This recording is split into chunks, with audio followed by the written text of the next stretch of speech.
In the US, Tzu Chi's Vision Mobile Clinic provides free consultations for children from impoverished families.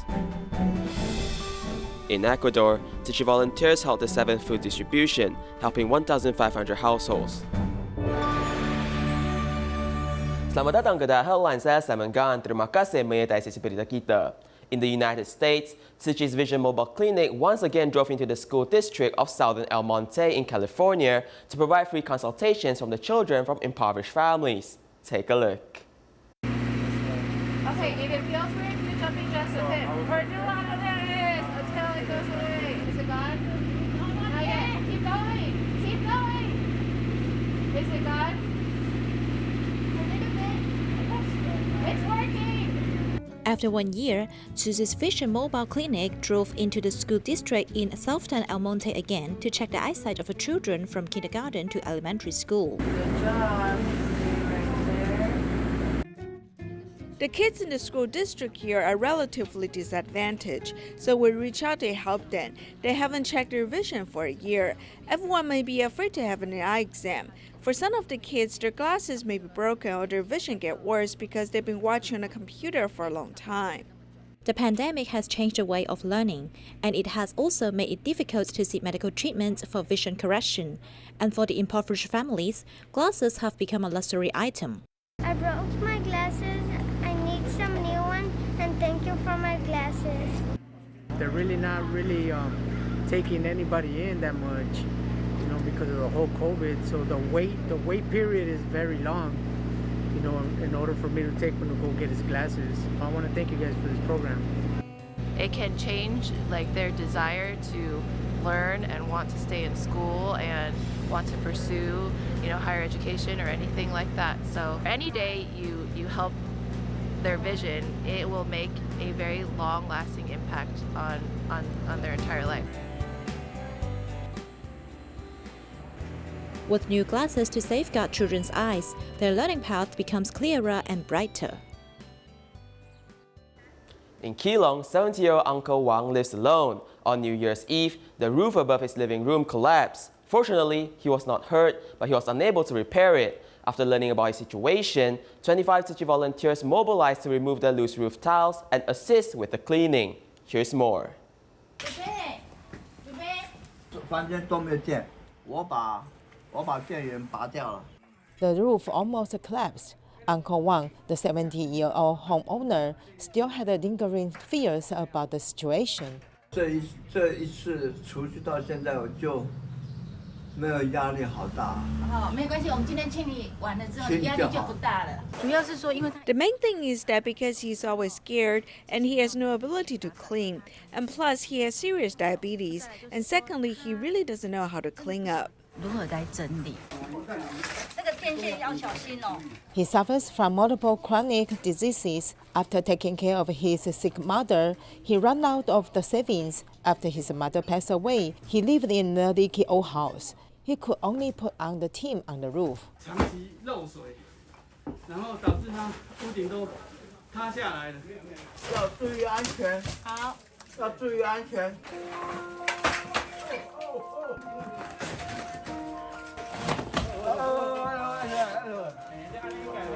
Volunteers worked together to move the sofa and debris out of the narrow alley. After sweeping for several hours, the mission has complete. In the future, Tzu Chi will always be there for him. Toleo Tzu Chi Hospital Superintendent Dr. Jen Teng led the medical team to pass on correct health concepts in different communities. This time, they went to Zhendong Borough in Yunlin to teach the elders on how to protect and strengthen their bones. 注册病院咱这个干院长干院长亲来咱定当里一月所顾来讲说顾咱身体啦 Residents are encouraged to attend a seminar on healthcare via broadcast. This is Zhendong Borough in Yunlin County. A seminar is being held at the nearby Douliu Tzu Chi Hospital to teach the residents on the correct concept of bone preservation. My mother also has osteoporosis, and I'm worrying about her. Superintendent Jen has provided a lot of correct concepts. I've taken some pictures on his slides using my mobile phone so that I can see what to follow when I go home. I will take good care of myself. I want to be healthier. Superintendent Jian told me to walk with a crutch to protect my body and to stand up straight. If the muscles and bones of our limbs are strong, then the rest of our lives will be fruitful. Yunnan County ranks among the top 3 with the highest aging population in Taiwan. In addition to passing on knowledge, the medical team also conducts the bone density test so that the public can better understand their physical condition. Through organizing community seminars, we can pass on correct health knowledge from the hospital to the community. We can also educate these people face to face, listen to their opinions, and communicate with each other.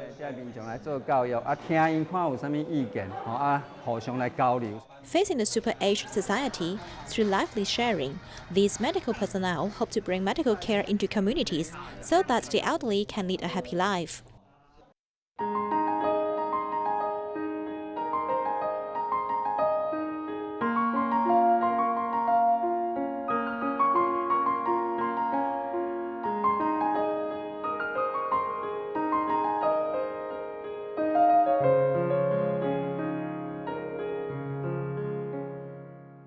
In Ecuador, Tzu Chi volunteers have completed their 7th food distribution, distributing rice, cooking oil, and other supplies to 1,500 households. Take a look. Out here in Santa Ana, volunteers have loaded supplies onto the canoes. There are 32 households living in San Gregorio community on the island in the middle of the lake, and they are desperately in need for the food supplies. This is a community that was originally living at the bottom of the dam, but then the people were moved to the upper part of the mountains. In the wintertime, these people suffer a lot because they cannot come out. The path in and out function only during the summer month, and in the winter they cannot be mobilized. In the winter, the community is isolated from the rest of the world, and not only because of the lack of canoes available. These water planes don't allow the canoes to navigate easily, cutting off contact with the outside world. With no access to health care, there are people who die because of the lack of transportation. When the volunteers arrived, the residents have already gathered by the shore. This is the first time outside care has reached the island since the pandemic began. Tzu Chi volunteers in Ecuador are undertaking their 7th food distribution. In addition to Santa Ana, they also delivered care and supplies to impoverished, disabled residents, and solitary seniors in Canoa, Puerto Viejo, and Manta communities. Thank you, Tzu Chi, and thank you to the volunteers who came all this way. I'm really thankful for the food you gave me. I always make sure to finish it. Thank you also very much. I hope that I can become a volunteer too to help other people in need. A total of 1,500 households received aid in this distribution. They received an amount of food valuing at $30 American, enough to maintain a household for a month. In Malaysia, Tzu Chi volunteer Tang Wei Lu cooked a lot during the movement control order. There was a lot of leftover cooking oil, which she then used to make soap, which is environmentally friendly and also helps to solve her oil disposing problem. Here's more.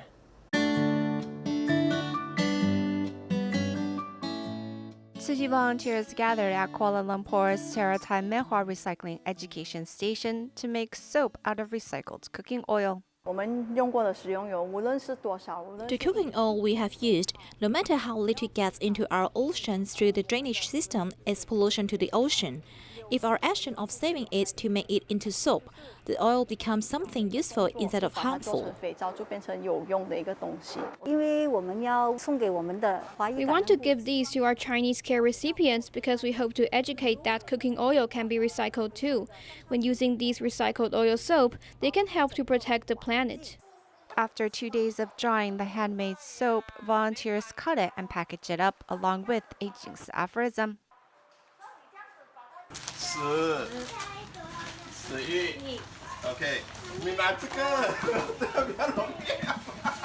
Volunteers produced over 400 handmade soaps and gathered it with Lunar New Year gift items to give to the Chinese care recipients in the Kuala Lumpur and Selangor region. 给你的祝福，祝福你平平安安、健健康康。手工肥皂来的，这个肥皂不是要油啊，我以为要油。用油对，回收油做的。可是你不要来冲凉，你只是用来洗 Along with spreading joy and happiness, the volunteer doesn't forget to spread Tzu Chi's vegetarian message. 也是很高兴，也是很 happy 这样咯，这样。有很期待这样的一些佳节礼品。得到你们会给我们的欢喜。如果去打包饭吃的时候。 If you purchase takeout food, try to pick vegetarian ones. This way, it's healthier for your body. No matter if it's keeping to a vegetarian diet or making soap out of recycled cooking oil, all are ways to protect the planet, as we can all live responsibly with sustainability. In New Zealand, the Tzu Chi Veggie Garden has recently completed a major renovation. The secret of the healthy growing plants is in the kitchen waste compost made by volunteer Lu Fangqing. Take a look. 这是什么？celery。celery 就是芹菜。我刚才以为，可是我就觉得被。 Because the children are learning Chinese, they want to see our Tzu Chi Veggie Garden. This can also let them learn what vegetables are called in Chinese at the same time. After replanting the space of Tzu Chi Veggie Garden, the plants have become denser and more healthy. But there is actually a secret behind. Like eggshell, it's very good and high in calcium. It's very helpful for your plants if added to the soil. After adding it to the whole soil surface, just cover the mixture and leave it alone for about 2 to 3 days. Remember, it must be totally sealed. Turning kitchen waste into fertilizer, Lu Fanqing generously shared his long-term research results with others. Just like what the teacher said, return the kitchen waste to the earth. We take it from the earth and then return it back. For the original juice left behind, if you don't dilute it, it can be used for weeding. This is another unexpected harvest for me today. I discovered this by myself. This is such a very good thing. I think I should share this with more people. That's why I have this idea to hold a demonstration of Tzu Chi Veggie Garden. Take from the earth and return back to the earth. As long as one can be more mindful in daily life, kitchen waste can also be turned into gold. At Tainan's Wushantou Dam, due to a lack of water storage, the Zhengwen Reservoir was built at the upstream. With the water from the two dams, they are able to provide water to 74,000 hectares of land at the Jiayi Tainan Plain. But as climate change speeds up, water reservoirs often lack water. How to save water has become the largest problem for local units. Follow a report as we learn more. The release of water at the reservoir is quite impressive, but now most flowways have become dry. Although the Southern Region Water Resource Office have planned ahead, but the water levels are still at a cold red. We also asked the IACNA to start around July 16, 2020, initiating the second-term irrigation process and management. According to weather reports, Zhengwen Reservoir and Wushantou Dam receives 2,937 millimeters of rain a year, but in 2020, the numbers decreased to 1,871 millimeters, 36% less than previous years. Compared to a similar time in the past year, it is less than 50%. From 2020, June to December, compared to different years but same terms in the past, the total rainfall this year is about 48%, less than 50%. In order to solve this issue, the Southern Region Water Resource Office started from an agricultural approach. We can see that the agricultural use of water takes up 79% of total water use. At first, Wushantou Dam had little water storage, thus Zhengwen Reservoir was built at its upstream. The two combined provided water to Jiayi Tainan Plain. From the graphs, we can see that the Jiayi Tainan Plain irrigation area is about 74,177 hectares, using up most of the water locally. Therefore, a method called rotational irrigation is used to save water. In the past, we sent out our water bills to the farmers asking them when they need water. Then staff members will maintain the usage, reminding farmers that it's their turn to irrigate their farmland. Traditional rotation irrigation uses manual labor to lift up the water gates, allowing water to flow into the farmland, and once the water levels are satisfied, the gates are shut, making sure that each farm gets a fair share. Once the reservoir releases water to our streams, it goes down to different streams into the middle and small streams. Small streams will then be provided locally for rotational irrigation. But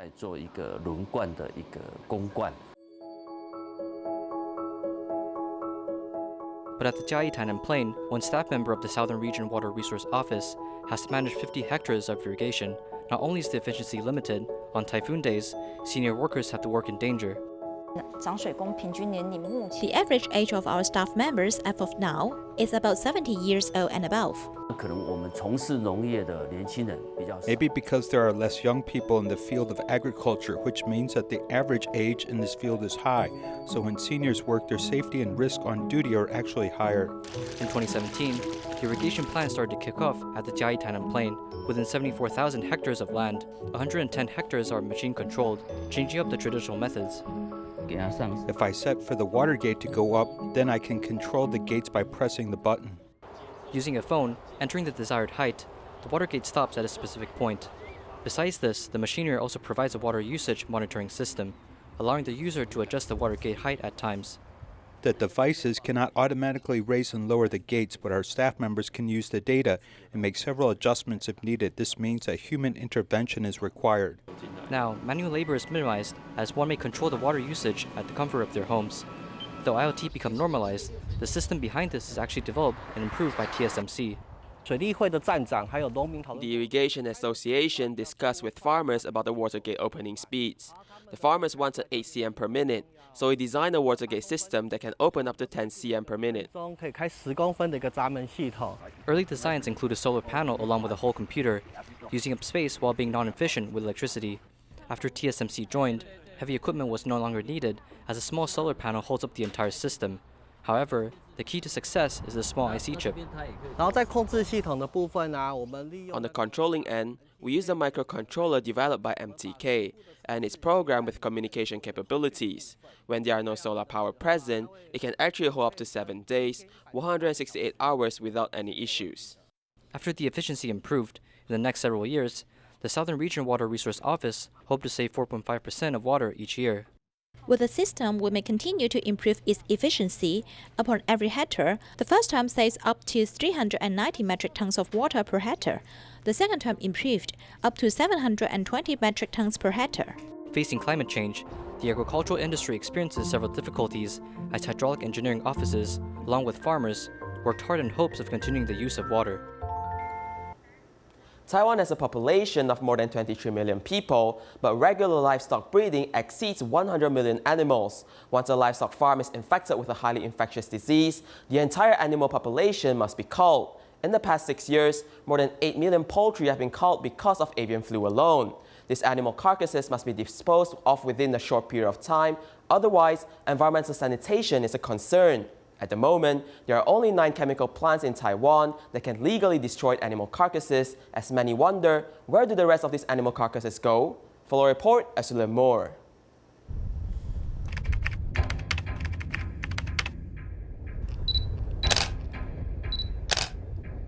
Outside this farm, we see a pig farmer carrying a dead pig on a scooter with the pig's carcass scraping the ground.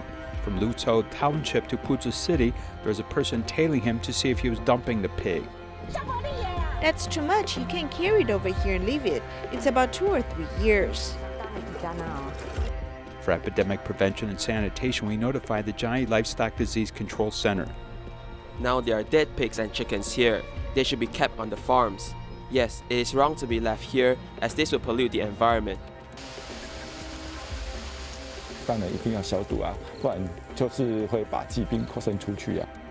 This is an animal waste truck which specifically carries dead poultry and livestock to the chemical plant for destruction.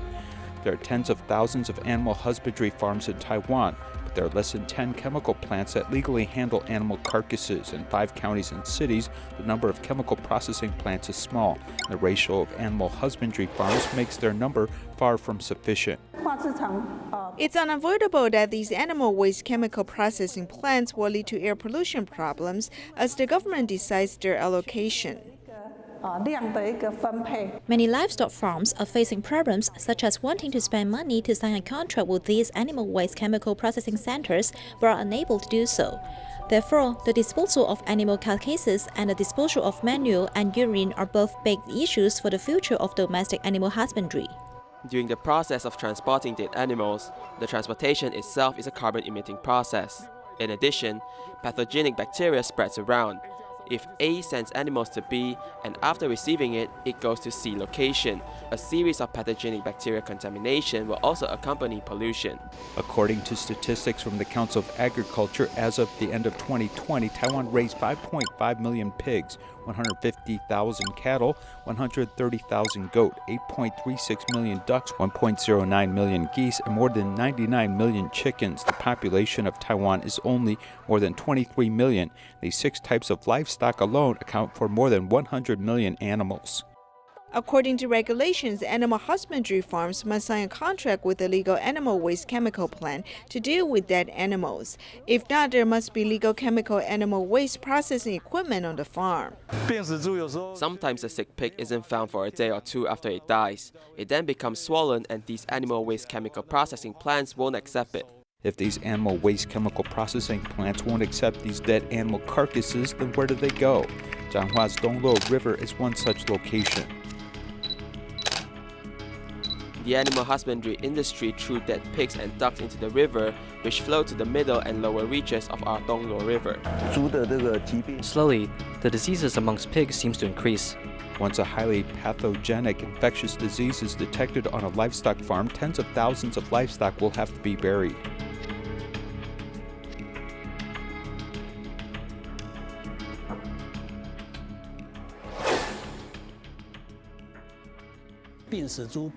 Sick pigs and dead chickens should not be transported casually, as this process will cause even more pollution. Not wanting vehicles from animal waste chemical plants to bring an infection to their farms, more and more livestock farmers are setting up chemical processing equipment on their farms. Decomposed at a temperature of almost 50 degrees, the meat will gradually decompose. It becomes very small, like meat floss. For example, if we put in 100 kilograms, it could become less than 1 kilogram, and we will put it on top of chicken manure. Many of the pigs and chickens that died of disease are composted. Because of the animal nature of this compost, the odor is much stronger than that of general compost.